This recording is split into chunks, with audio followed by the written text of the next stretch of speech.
And when you get ready to go into economic establishments, the first thing you see about often is not the money, but the people, the personalities, the ability to work, the faith. And that's what you build up. When you study the Jamaican Susu system, that's a system that's ultimately still based on trust to a good degree. Or you study the Chinese, who had a very similar system. That was a belief. We're from the same village. We have the same last name. Therefore, having this, we are vowed, we may betray everybody else, but not between us.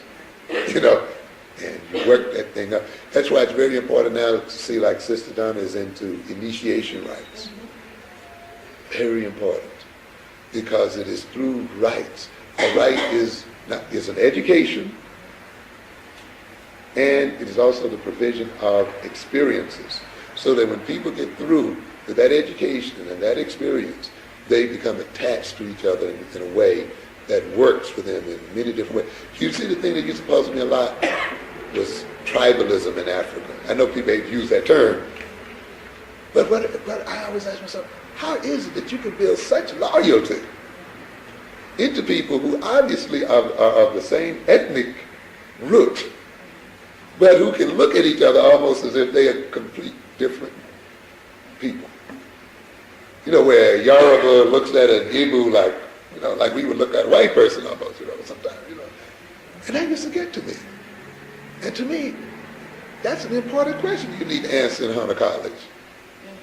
That's an important question you need to answer in anthropology and answer in psychology. If you're not answering those questions, you're not solving any problems.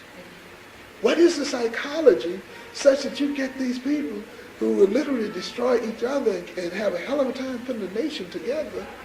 How is it that that kind of loyalty is built into each of those groups like that?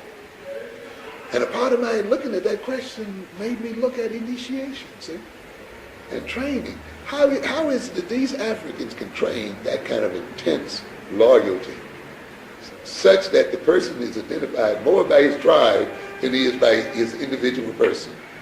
And once I understand that psychology, then of course I began to say, how can I provide the same kind of experiences or similar experience in education such that the African American can be more identified with African Americans than he can even with himself as an individual? And the psychology is there. It's right there. Then the issue becomes, how can I get a school, a facility, so that these experiences can be created and worked out, and that loyalty brought about. So, and then from that you can build economic institutions. Very important that I succeed. Mm-hmm. I want people to know when they go in that business, when you come into my business there, you see that it's very African, and you see African images all over it, right? And the thing that I'm trying to demonstrate here is that the making of money and economics does not have to be separated and alienated from the culture. As a matter of fact, they must go together. But the other thing that I'm trying to illustrate is that nationalist ideology does not mean that you're choosing poverty. Right. That it goes ultimately into concrete kinds of things. And so if you can get a group of people who have a very firm ideology and you begin to really create concrete institutions that demonstrate concrete results, mm-hmm. people will then move toward you because they see being with you as being a rewarding experience.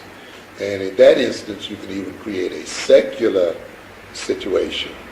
Of course, the other thing to do is to educate your people, you see, in the way you want them to be educated. I'm going to be, in a few weeks, I will start educational programs in there, you see, and we'll begin to then create the kind of people I would like in a secular situation, you see. And so I've suggested often that we train trainers.